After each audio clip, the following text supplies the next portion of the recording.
First of all, you don't know me. We're all about that high school drama girl, all about them high school queens. We'll take you for a ride in our comic girl, cheering for the right team. Drama queens, smart girl, rough girl, fashion but you're tough girl. You could sit with us, girl. Drama queens, drama queens, drama queens, drama queens, drama queens. Hey, welcome back. Episode 7. Thanks for joining us. This is Drama Queens. We are talking about episode 7 of One Tree Hill, Life in a Glass House, air date November 4th, 2003. Ooh. The synopsis of this episode is this is the night that Dan and Deb's annual basketball appreciation party, which, what? Spurs old memories and new feelings. Can we start by saying, though, that Joy wanted to retitle this episode Lamps? I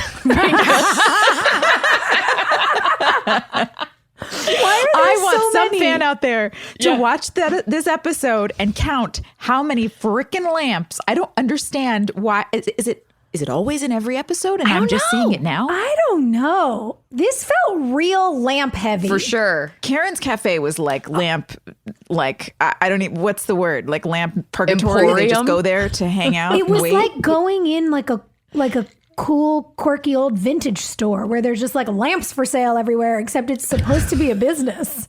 Lamps Yeah, for super sale. weird. Lamps everywhere. A lot of ambient lighting in this episode, which is good because we had some big feelings. You don't want to have big feelings and like overhead lighting. That's gross. That's true. No. You know what? Look, let's talk about the big star of the episode, Brooke.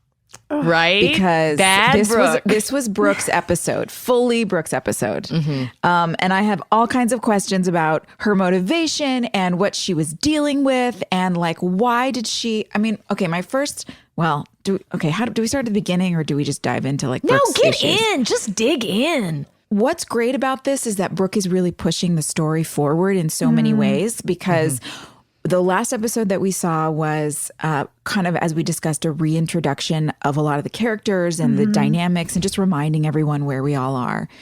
But we needed something to start pushing everything in a new direction. And they were like, the writers, I guess, just were like, Brooke's got to do it. And so, you know, we were all She's in like our a different sexy spots, bulldozer.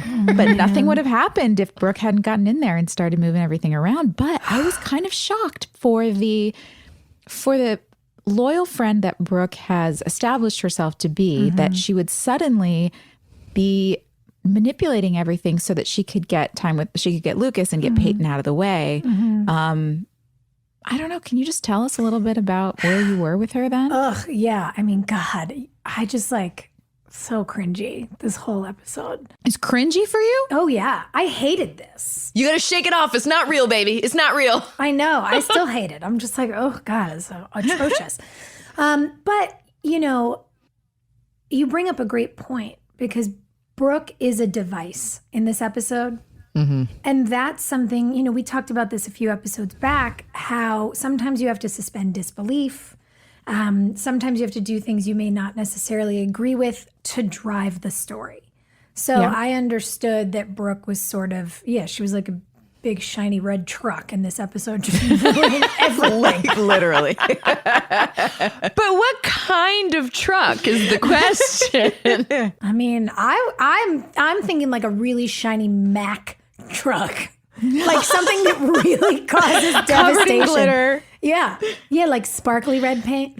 Oh, yeah. But that was a thing I needed to wrap my head around. And also such an interesting thing, you know, this was our 7th episode. This was my 7th episode ever as an actor on television. Yeah. And to be a kid and to really be bothered by my character's behavior, but also have, you know, our creators and the director say, you are the literal embodiment of a pot stirrer in this episode. We need the drama. We need the tension.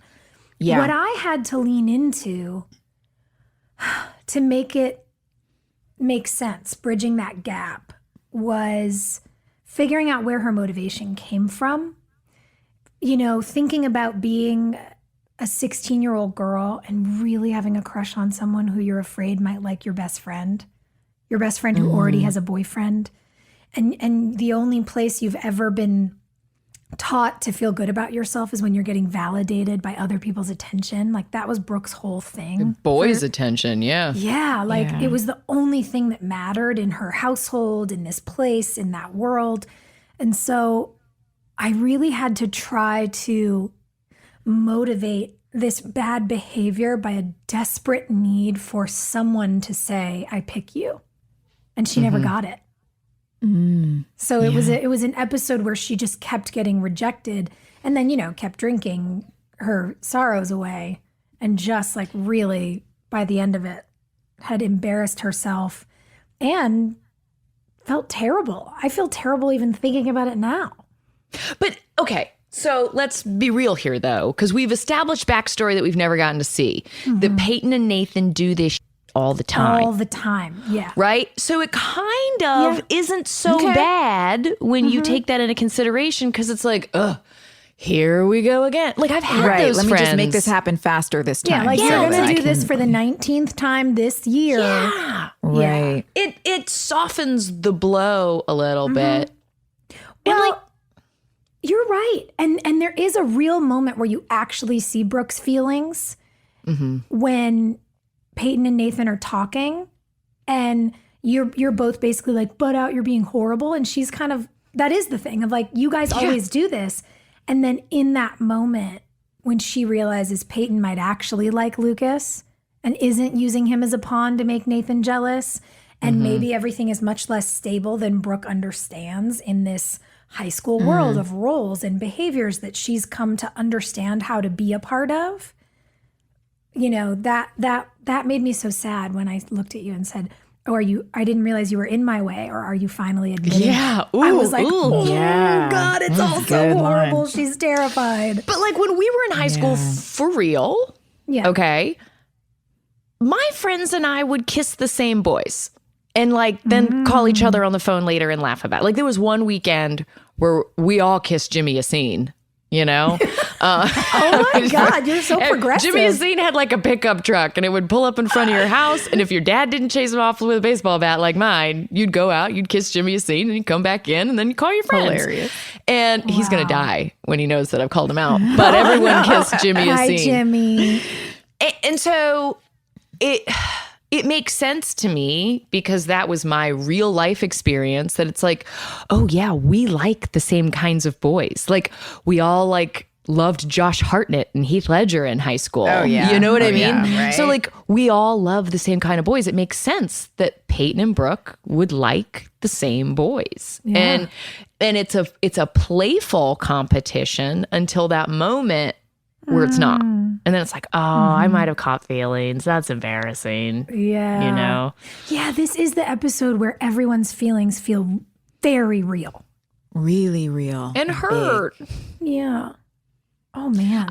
I just liked this for Brooke. I know you're cringy, but for me, as an actor, looking at this, it's such a good buildup for where she's going, for understanding the complexities. I mean, talk about a multidimensional character, which again, a testament to you as an actress, because it would have been really easy to just play it on that one level. But you really see Brooke's cry for help, just wanting a parent and wanting like, I mean, now that we know who Victoria is, like, Yeah. Makes perfect sense. it totally does. So I really liked this episode for Brooke a lot. It was a moment you just love to hate. It's like, no, don't do it, because you love her. So it's kind of okay that she's being so insane. Let's get into the Haley of it all, though, because the whole gosh. like be careful is the most irritating shit in the world when you're hearing it. Yeah. But it is. It sometimes you feels so should listen when people condescending. tell you to be careful and you're young and you don't know what you're doing in relationships. That's right. That's right, girls. You know? Girls, it's hard to know. It's hard to know. Listen, if you have 3 friends that say red flag, rule of thumb, it's a red flag. You know, Yeah, I one like friend that. could be manipulative, 2 friends could be colluding, 3 friends, that's the girl code. That's a nice goalpost because you're right. One person could be projecting their own experience onto your experience, you know. But when a collective of people, when there's a vote, when there's a quorum, yeah, It's hard to listen to, though. I mean, that for all of my major relationships, I had people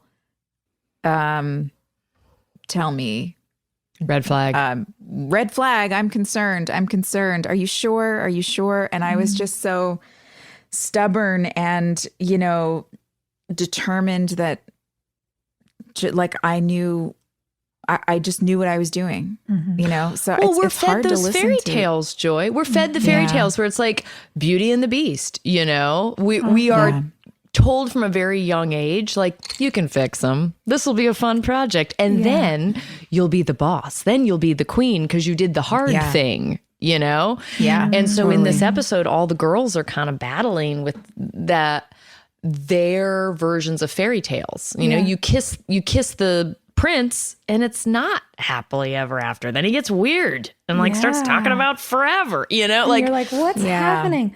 That's that is a great point. And you know what's interesting, Joy, is like, as you're saying that, I'm going, same. My face is very hot. Yep. Yeah. And what's interesting about it is that in a way, I think about it in particular for the three of us going through those real life trials and tribulations together while selling a fairy tale on screen. Yeah. Like you had Nathan and Haley on screen. Yes. And people used to come up, I mean, fans would come up to me all the time and say, I just hope one day I have a relationship like Nathan and Haley. And I was like, I don't want to burst your bubble, but I'm also thinking it doesn't exist. It's not real. Right. It was written by writers in a studio. But I mean, I don't know. There's also, they went through their own trials. I think it was the concept of sticking through it together no matter what. Like, doesn't he get kidnapped at some point? Like, Yeah, is that? I mean, come on. Like, yes, obviously. Guys, I can't wait for that future. One day, if Jeffrey ever gets kidnapped, Loose I hope you hearts. come. I know, but it's true. You need your friends. I mean, do you remember that guy I was engaged to in Wilmington? The t-shirt maker? I didn't know we were going to be allowed to talk about that. Guys, we all did it. I know, we all did. But Moira was so worried about me. She was like rounding up people like, this is not good. Yeah, This no, is he not can't come in the good. trailer. I feel like he was banned from the hair and makeup trailer. He might have been. was. I don't know. I mean, he, you know, whatever. He's a sweet guy, and I obviously have no hard feelings. But like, and I'm glad that one didn't work out. And you know, I have my daughter, and lots of other amazing things happen in my life. But I mean, we make mistakes because we're like trying to figure it out, and you need friends around you to tell you. Sorry, Sophie, I didn't mean to cut you off. Go ahead. No, by the way, I'm just thrilled we're talking about this. I didn't know what was there. I didn't know we would ever get here. But like, you know what I think about too is how desperately we all wanted to prove that we were these like professional adults. And the easiest way to do that when you're 22 is to be like, look at me, I'm in a grown-up relationship and I've signed a lease and I've bought real furniture that it didn't come out of a box. Like We've got a mortgage. Yeah, we were all like trying to establish our things. And I have to tell you, the sweetest thing that Lee Norris said to me years ago that I really think applies to all of us when I realized that, you know, we've all been asked big questions by men we decided were not our people. Lee said to me, he was like, you know, it's really interesting how guys can like date all of their dream girls before they settle down and people say, good for you. But you ladies get treated like you don't deserve the same process of kind of trial Figuring and it error. out. And he said, I don't know if he even remembered this. We were like a little tipsy and having a very emotional conversation about our friendship. And he said, I wish that for you, and I apply this to all of us, rather than people saying like, judging your personal life, our personal lives, people were like, wow, they must be so special that all these guys have tried to get them to marry them. Right? Like that was his whole thing, is he was just What's like, our running he tally was like, here? when you're Are we at so a dozen special- engagements? I'm like, what'd y'all do with your rings? Like, where are they? Hilarie, Oh my God. do you have a box? Like, I'm so I've got a curious. box. I've got a treasure trove. But that makes so much sense. It's like you look at the Clooneys of the world. Yeah. And they are just so lauded for like, oh, well, they've been with everyone and they found the one. Yeah. But a girl that's They had didn't 3 settle boyfriends. until she was perfect. And it's like, well, we didn't settle Right. either. What's happening? Yeah. Guys, we're so fabulous. good. People want to marry us. That's all that I'm saying Yeah. here, okay?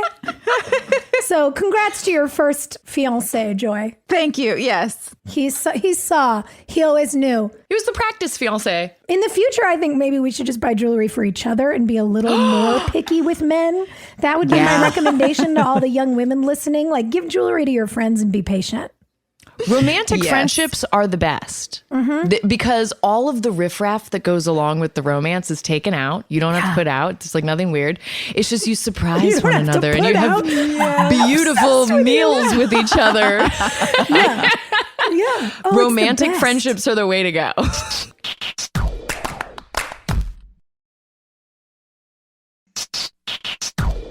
I remember years ago, I took a fabulous trip to Europe with a really good friend of mine. And she'd like had a really rough time and had lost her job and was just trying to figure out what was next. And I was like, you're coming on this trip with me. And on this trip, I'm your platonic husband. I'm paying for everything. And we went out to like fancy dinners and had champagne. And we had this like fabulous time. And we just cackled laughing about how we were probably having a better time than so many of the couples around who like were staring at their phones. So yeah, I'm a big fan of an in love platonic friendship. Lucas and Haley have like a really lovely platonic friendship that I can't understand why they never hooked you two up because the chemistry's there. But that moment at the end, even the moment at the beginning where Lucas tells her it's okay, like I get it. You know, those moments that you two keep sharing with one another, there's a physical proximity that tells the story of how long you guys have been friends. Because that's not, you know, when you talk close, when you touch another person in your teenage years, that's an intimacy that is so lovely in friendship, but also like rare between boys and girls. So I love that they never took it into romance territory, but boy, it looked like it came close in this episode. It seemed like they could have grown up and been a good match for each other as adults, maybe, you know? But you know, a lot of people don't know this. I don't know if you guys know this, but when I first got to Wilmington and we were filming our first episode, there was some party at the beach. I don't remember whose house it was. It might have been James's house or something. But when all the boys rented the house together? Yeah. So I went and you were there too, Soph.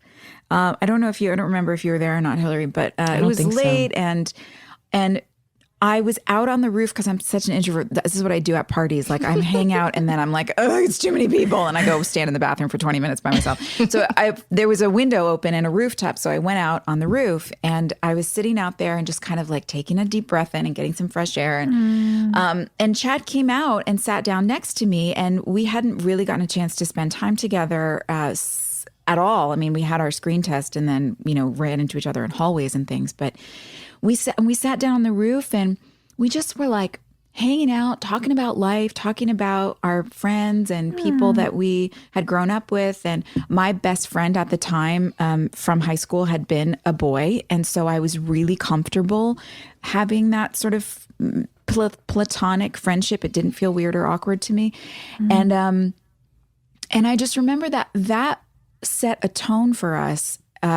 And we sat out there for like an hour just talking. And it really set a foundation for us on set in the future from that point forward that like he always just felt like my little brother. You know what I mean? Yeah. He was like always goofy and like messing around and doing pranks and all this stuff. But I really cared about him. I really had a big heart for him from that one night sitting out. I was like, aw, you know, buddy.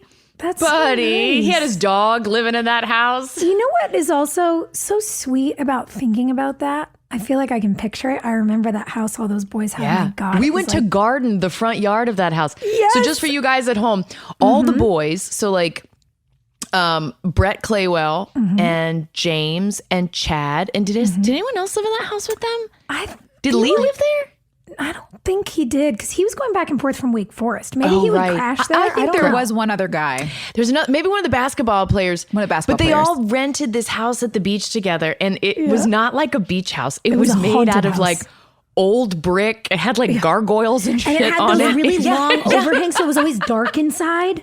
Yes. It was architecturally the weirdest thing I've ever seen on the beach. It didn't match anything else. No. And we went to the hardware store one day. Yeah. And we were like, these boys need to get it together. They needed a mop. And we planted plants. We put Yeah, we flowers did. in. And we Because like they had all made these the big beds. stone urns, Oh, God. but they didn't have any like plants.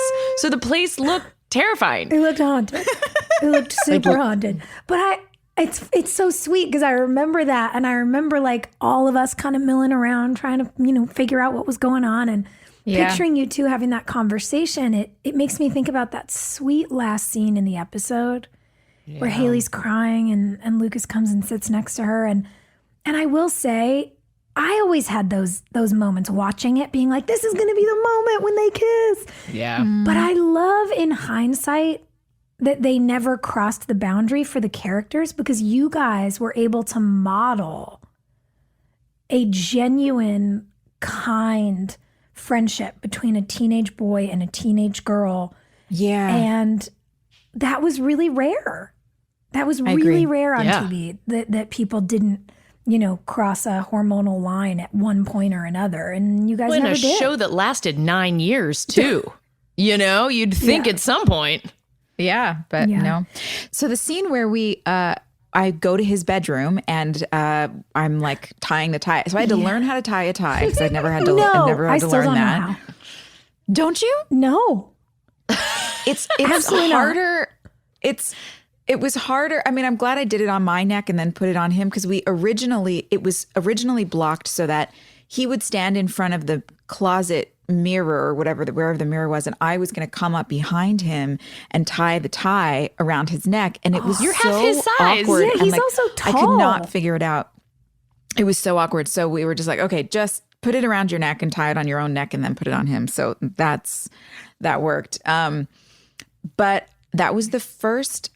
Watching that episode, this was the first time I really saw Haley as she's like a little mini adult, like really just try. She was actually so much more confident than I actually was because I was a mini adult, but I was a mini adult facade, deeply insecure on the inside, and it was cool to see Haley. Like she was kind of badass. She was a tough girl. She was really quick in this episode. Like the stuff in the car with Peyton, all her like quips with, Nathan, with everybody. She's so fast, which is counter to Peyton, who is like sullen and very slow and very like, I'm going to take my Peyton's time. quippy.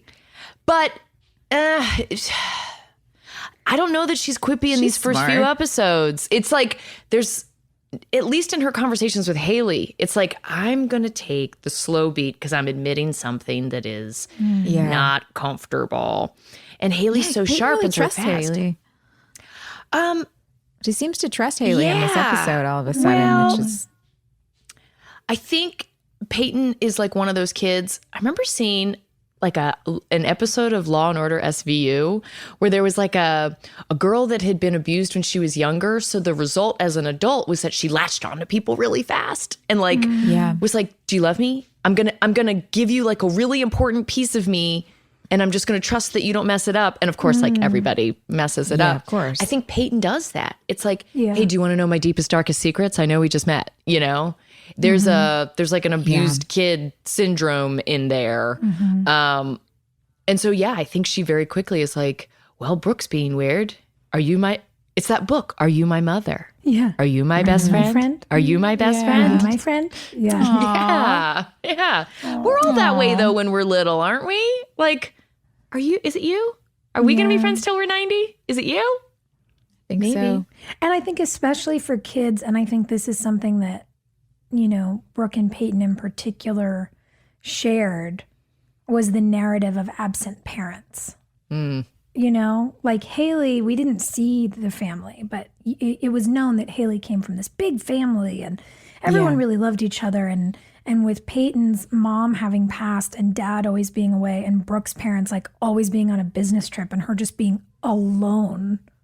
Yeah. You know, it's no wonder that each of us is seeking safety and validation somewhere. You're trying to figure out where you can have a safe friendship. And I'm like, if I could just get a boy to love me, then maybe I would be okay. If I can just get a boy to love me. The other comfort thing in this, you know, for people who are adrift, like the girls are, Karen, who has seemingly been adrift in her own hometown for the last 16, 17 years, running into Whitey at the party and him reminding her of the girl she was and like being like, I'm proud of you, was it was a really lovely moment.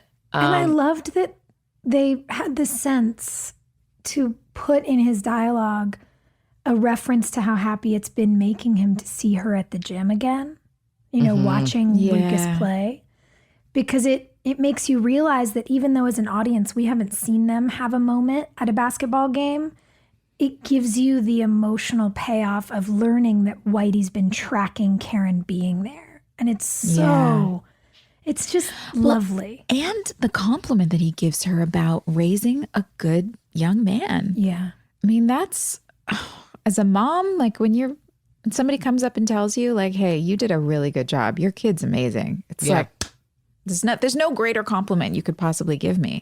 Do you guys stay in touch with your teachers? Do you talk to your teachers? No. Do you?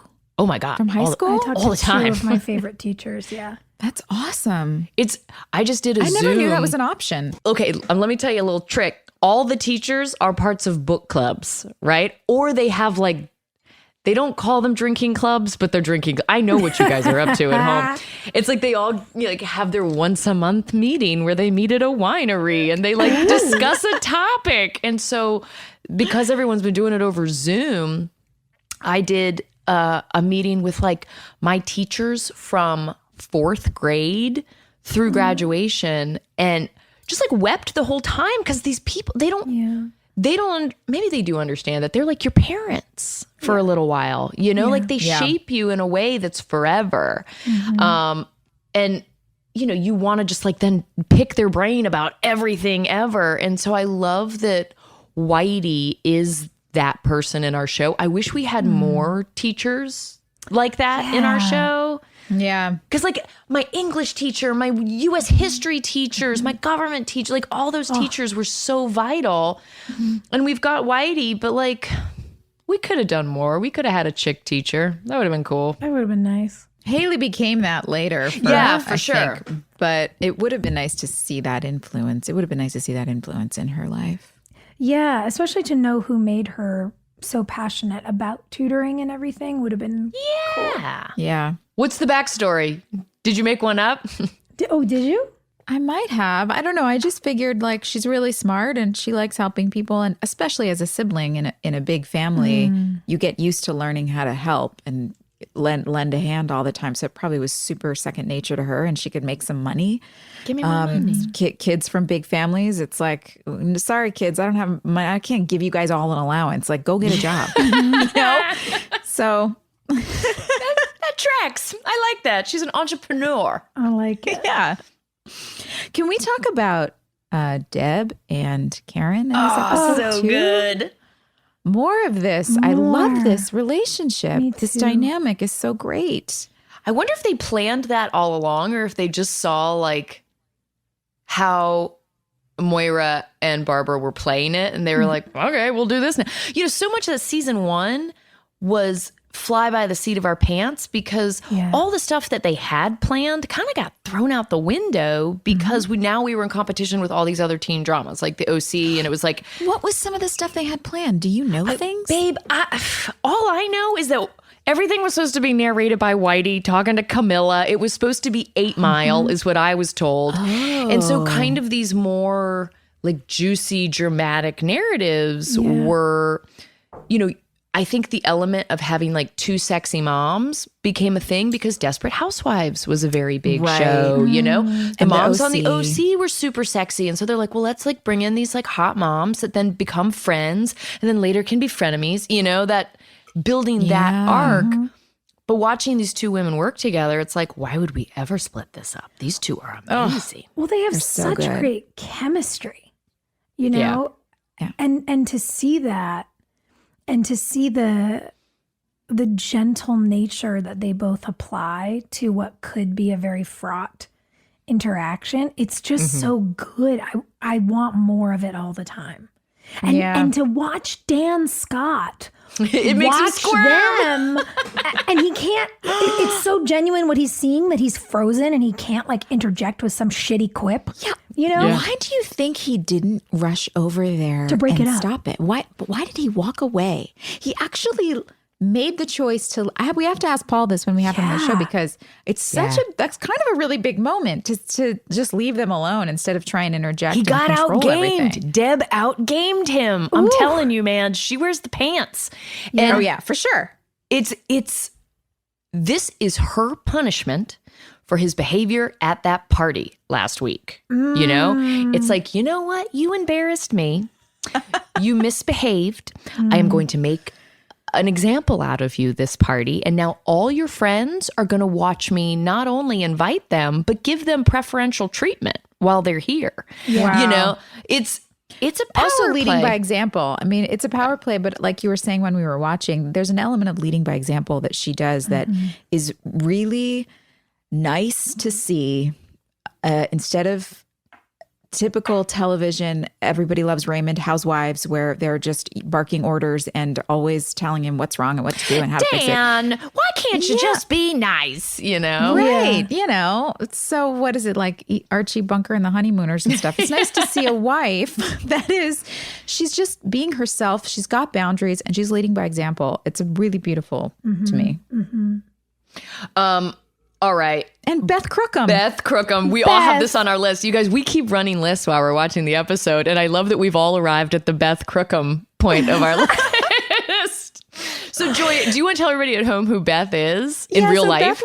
Beth in real life. Well, she was one of our producers on the show, though uncredited as a producer for many, many years. Yeah. If ever, did she ever finally get a producer credit? They I said don't she know, was but like an assistant for, like a producer's it's bullshit. assistant. She Yeah, give me a worked break. her ass off. I mean, she worked harder, arguably harder than several of our producers. Yeah. But Beth was, I mean, she's like the mayor of Wilmington. Like she knows everybody. She's involved in everything. Yep. She can get you reservations. She knows everybody that runs every restaurant. She knows all the locations. Arts councils, Arts whatever council, you and want. Actress extraordinaire shows up to tell Deb that the pies went to some other party. A bar mitzvah. Really?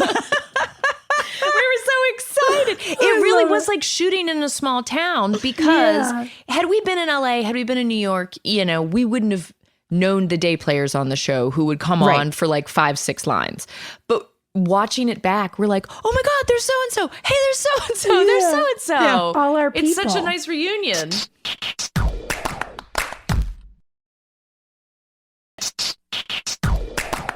Beth is a force, and she would have to do all the stuff that no one else wanted to do with us, including ADR.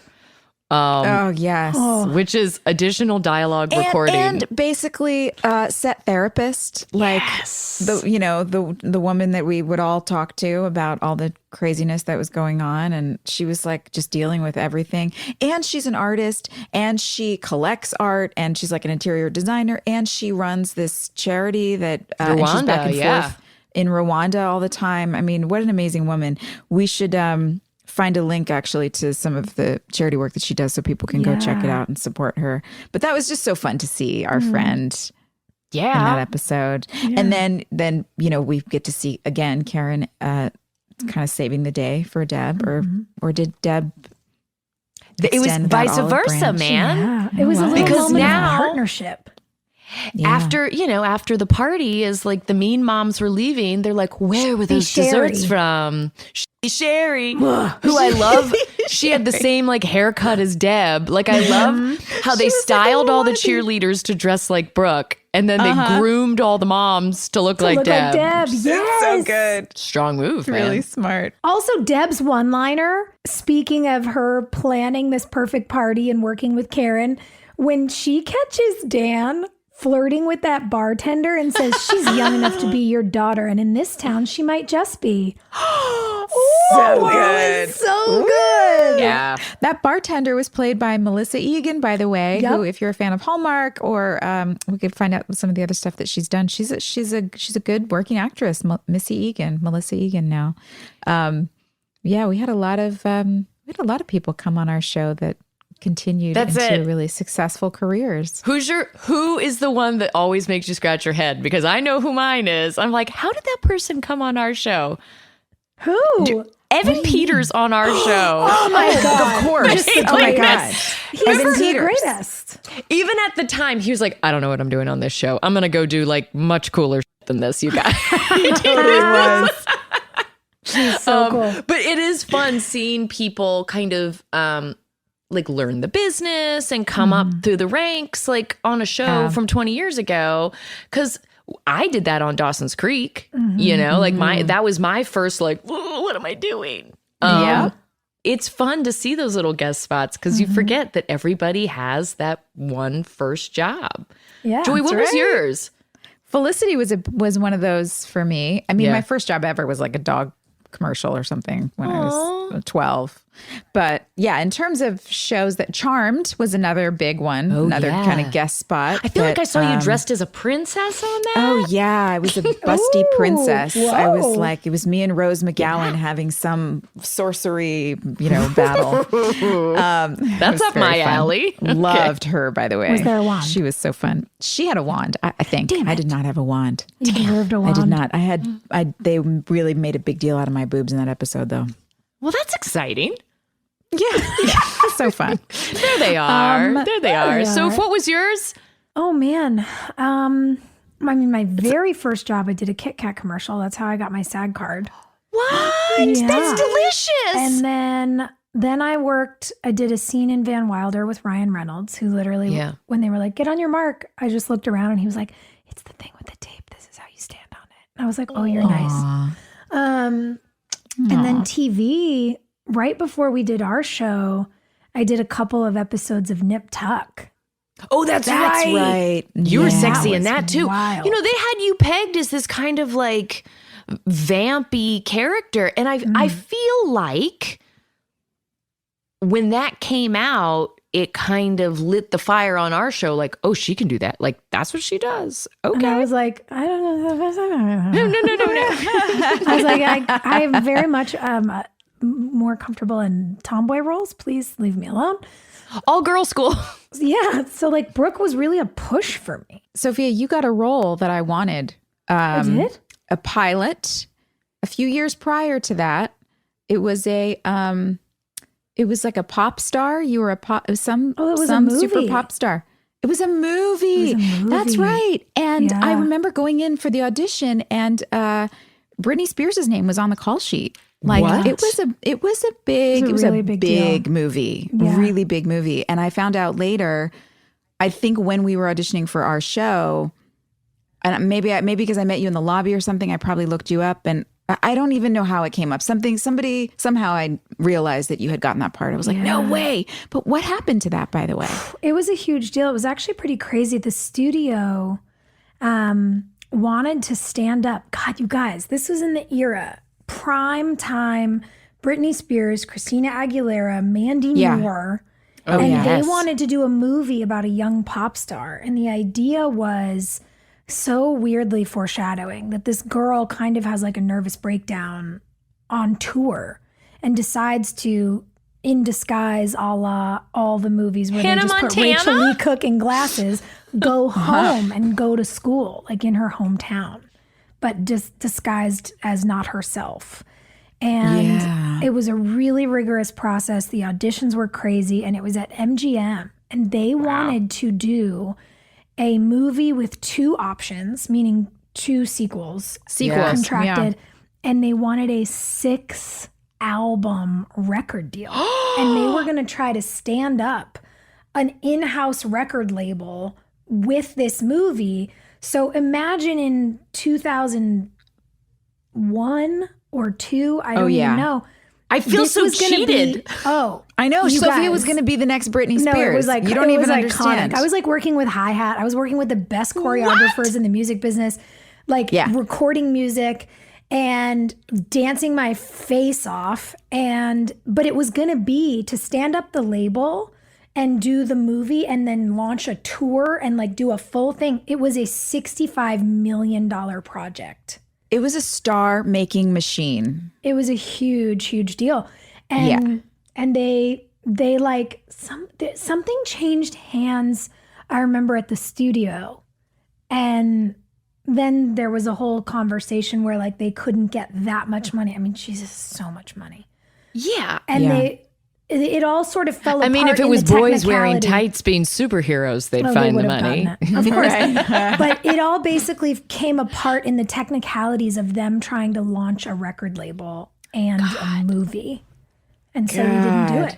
It's a lot of spinning plates. Like, I get it. A lot of spinning plates. But God, I had such a good time like working on it. Prepping for that. But hold on a second. So Then cool. like, when are you going to put out an album? Because those skills don't disappear. I know so. Guys, are we going to start a girl group?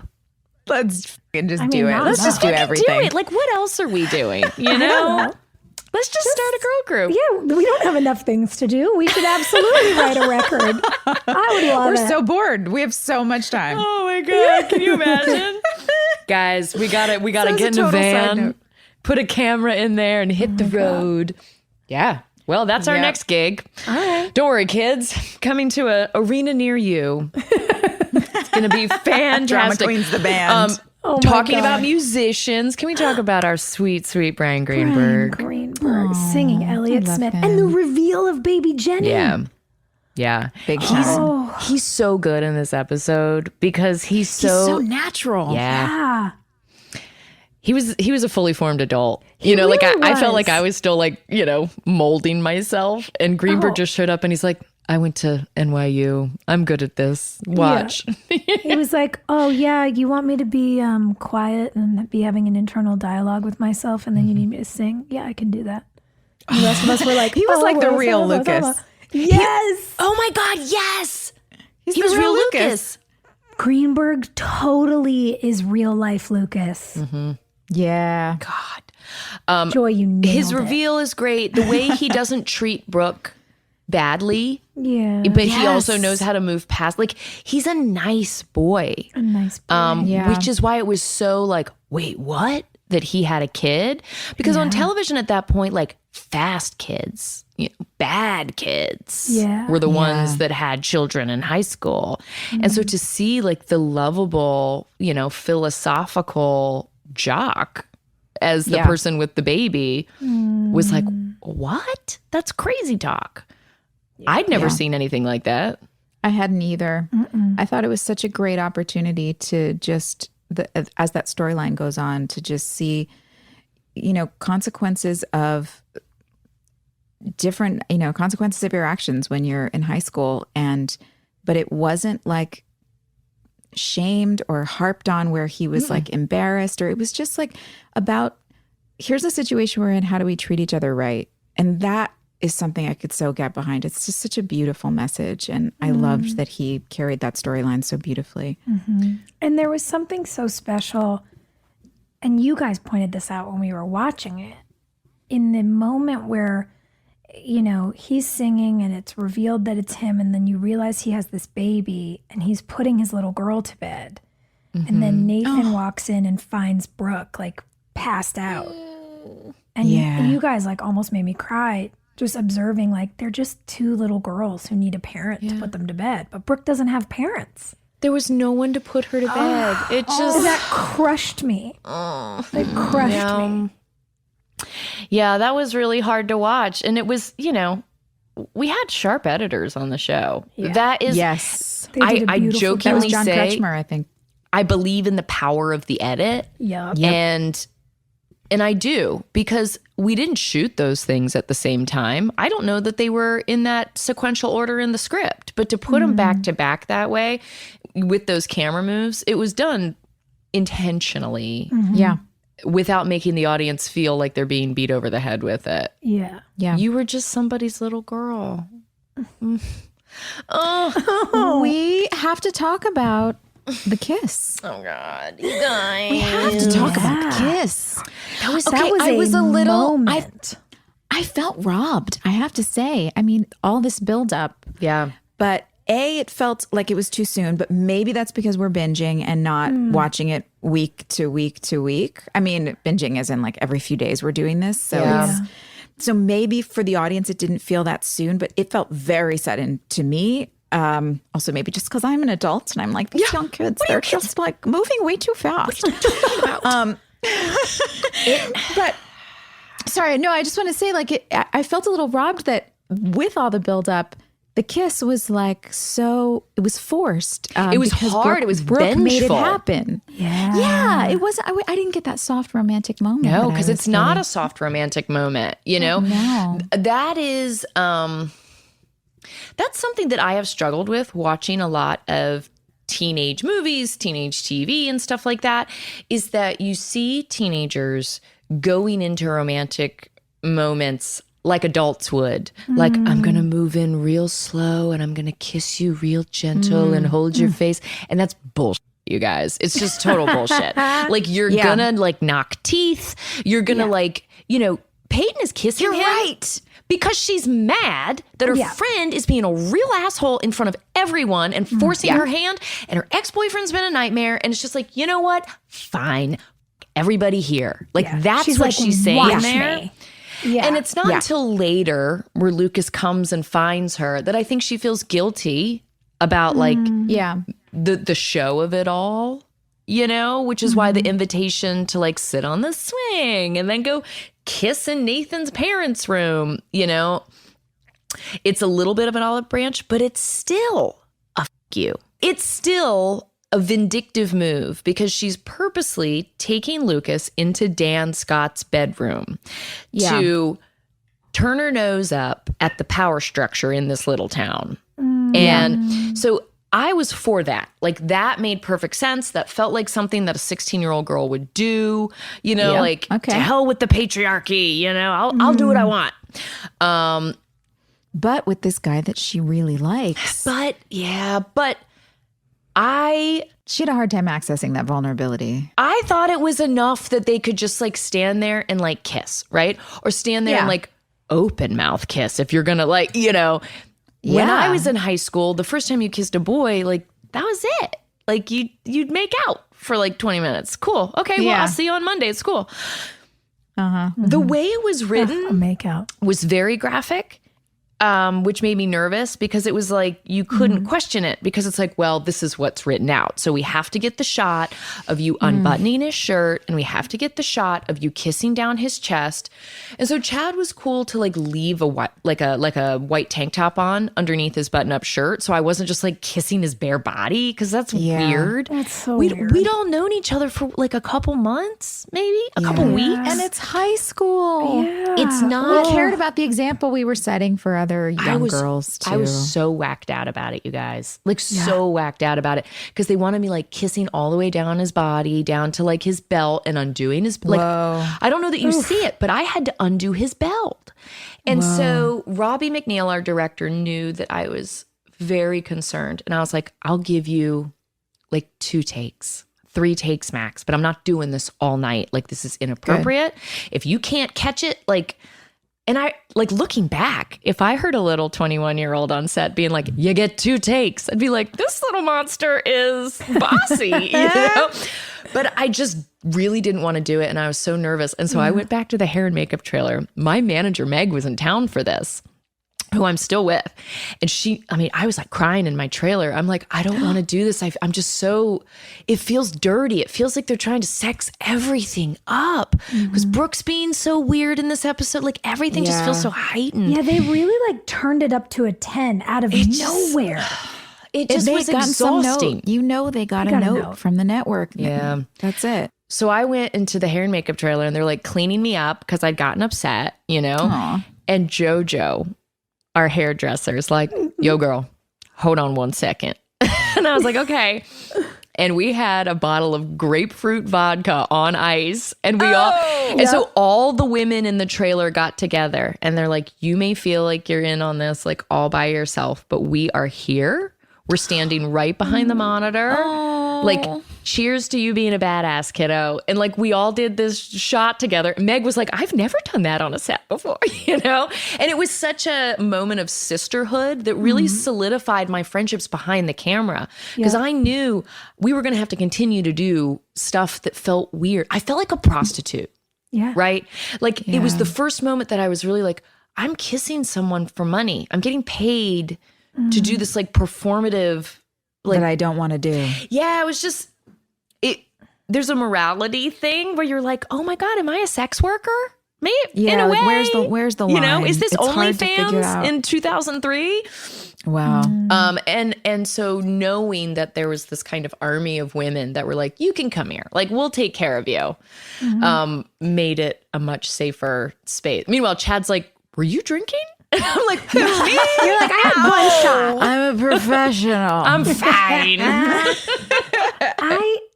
I think about how some of those like rituals and support systems are so meaningful in those arenas. And I mean, I just remember feeling so grateful, like in between takes, doing that party stuff, that we were like, tick, tick, tick, tick, tick, like in the corner, because it feels horrible to have to behave in a way you don't want to behave. And whether that's like having to be physically intimate with someone because your characters are intimate, or like, I struggled so much with this idea of Brooke, regardless of what the motivations were, and thank God we found out about them eventually, but her being a mean girl, like it was so awful. And being able to have space, all of us together, to like really separate out that energy from, like you're saying, what we were doing behind the scenes. I mean, our hair and makeup trailer was like Shangri-La, man. We had a lot of fun in there, and we laughed in there. Yeah. And like, we're so lucky that we got to have that. It's about finding your safe space. Yeah. Yeah. And it makes me now want to create that for on the next show that I'm on. I want to create that for the younger women that come in. That is such a Southern thing too, by the way. Yes. Like the Southern hospitality and women just surrounding each other with support. I wish that I had been in a different space in my life at the time where I could have accepted a lot more of that and been open, because I feel like I received the least of that because I pushed it all away because I didn't trust a lot of people just because of my own issues and the stuff I had going on in my life. But, you know, so I love hearing that was happening for you guys. And it makes me excited to like find a way to create that in the next space that I get to go into, you know? Well, it's why I'm so grateful that we have this. Yeah. Like, Oh yeah, no, this like is we've the best. made it. All the broads have reached out and been like, yo, girl, would you want somebody to come on and talk about some real dirt? We'll come on. Which I think having our crew gals on, it's like y'all are excited for the actors to come on. God. JoJo and Jane Beck getting on this show. Woo! It's gonna get so spicy. Danger. Yeah. Well, guys, should we spin the wheel? Should we I spin think the it's spinning time. wheel I'm of, very into a most wheel. likely to. Da-da-da-da. We need a theme song for this.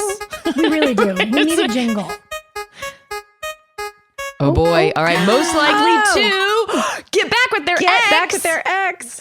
Not it, friends. Not it. No. I mean, No, I thanks. think prior to this episode, we would have said it would be Peyton, right? Because her and Nathan were Sure. so off and on through high school. Yes. Agreed. But no, No, I think Nathan, not Peyton. Oh. Nathan You was know what? most Good likely for to get you. back with Yes. his there you ex. go. Yeah, because he was sort of like, I'll just Yeah, go, he I was guess, making an wherever. effort. This is fine. You See, it's exactly what it is. It was Lee Norris's point. Invert the way we talk about it. Yeah. Be like, Yes. these girls are Yeah. just so amazing that everyone wants to be with them forever. Listen, we can't help this. Okay, so Nathan, but who, like, in real life is part of our cast? Let's see. Who was real, just sentimental? It's, you know, everyone's like married now with kids, so we can't say it. Yeah. We're like, yeah, I don't know. most likely to get back together with their Did ex. anyone get back together with an ex on the show? I'm trying to think. It's like everybody kissed everybody. It was. I definitely have a habit of breaking up and getting back together with the same people for a You do. while. I've only done that once, and it was a terrible. It's because you're sympathetic, Joy. It's because you like believe. I'm like, once you're dead to me, you're dead to me forever. I'm never gonna look at you again, you monster. Yeah. All right. Look, I don't know. I'm good with Nathan. I think Nathan's a good. I think that's a solid choice. I'm into it. Okay. Cool. Done and done. Leave it Do we on have a some fan boy. questions or anything that we want to hit God, up? guys, I Yeah. love the fan questions. We're getting the nicest messages on in our DMs and stuff. So Mandy wants to know, how did you each feel about the lack of parental guidance each of your characters had, which we kind of touched on. I never really paid much attention to it as a teenager, but now it really breaks my heart that none of your characters had parents in the first few seasons and mostly went to Karen when you needed a parent. Yeah, it's true. Poor Karen having to deal with all our crap. Or Haley. They went to Haley all the time. Yeah. Haley was always trying to clean up messes, I feel like. You too. should have just been able to be a kid. Damn it. I know. You know, I think that so much of my real life identity was formed by having all these boundaries. Like, I was the kid that had the earliest curfew, and I wasn't allowed to go out of a 10-mile radius from my parents' house. And, you know, on New Year's Eve and Y2K, I was supposed to be in the basement with the family, like bunking down. And my big rebellion was that I went to my best friend's party, you know. Those boundaries defined me. And so it was very difficult for me to portray not one, not two, but like multiple kids that didn't have that at all. It just felt weird. Yeah, I think that worked for the show, though. I mean, it's a show about kids and what we were going through. And I think we had somebody that represented in some ways, like a piece of something that everybody could relate to in their part of life. Having a parent, not having a parent, coming from a big family, having a parent that was gone, having a parent that was absent, having a parent that was very present, having parents that were present but emotionally absent. The boys had parents. Do you feel at all like they knew how to write for boys and parental figures, but they just didn't understand how girls work in that capacity? Could be. I think they probably didn't understand. And to be frank, I don't think they cared. I think they planned on, you know, a show about brothers where the girls were kind of accessories. And the fans really loved the girls. The girls thanks, watching fans. the show identified Thanks, guys. with us. Thank you all. And I think very quickly, because I remember a story about one of our bosses going in and literally like wiping off stuff on the board and putting girls' names up on the board, like more of this. Wow. And I think we kind of took them by surprise. And I think there's People like these dames? These are crazy. crazy. I just thought we'd put them in skirts, you know? And like, I think That's that enough. there was fine. That's enough identity for them. And I think that then there's the practicality. You know, we all now have directed and produced, and we know what the behind the scenes stuff is. I think there was the practicality of, oh, we've got like 10 people in a cast. We can't hire another 8 parents. Yeah. So, you know, I think they were like, we'll get there eventually, but more actors are expensive. Yeah. Well, we bring in parents later and, you know, we find out more about that later on. It's a slow burn. Hey, hold on. sense. I want to do this next question because I think something that, like, there's a bell going off for me. We have a question from Audrey that says, you thought Peyton was the villain, right? Which I did. I was told like, oh, she's super unliked. Yeah. But especially in episode 7, Brooke comes out as the villain. The way she treats Peyton and even Haley, who she didn't really know yet, is the complete opposite of what was introduced before. It feels like she's just being mean to be mean. And then she goes on to ask, when you were filming these episodes, did you feel like this was something that made sense for her to do? Well, no, but like bells are going off now in knowing that they were concerned about the audience not liking Peyton.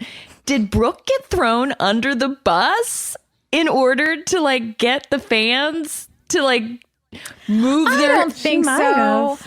I think it made the most sense for Brooke to be the shit stirrer of the episode. I think like there was no other option. I think it's probably a little bit of both. I mean, there's honestly. a business element to every decision they made about Yeah. us. Yeah. Right? Yes. Yeah. And it is a 180.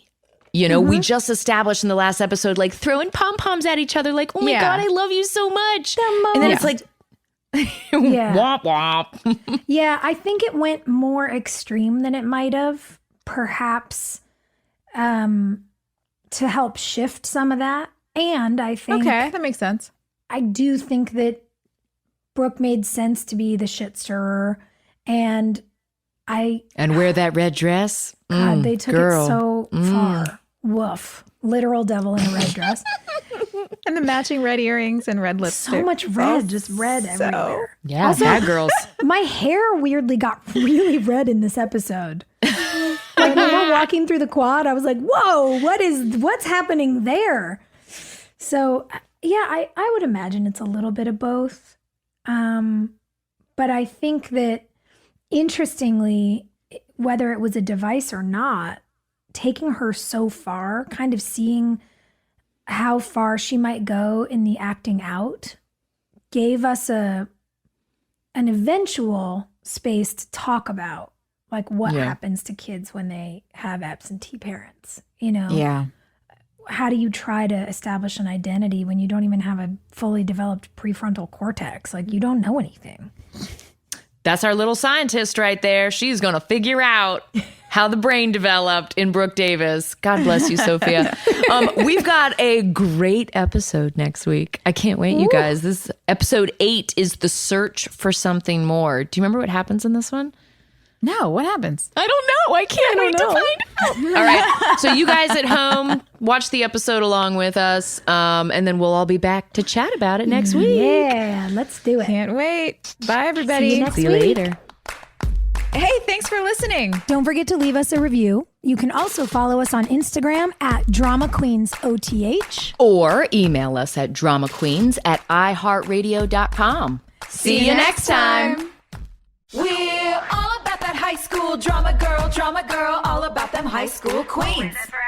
We'll take you for a ride in our comic girl, cheering for the right team. Drama queens.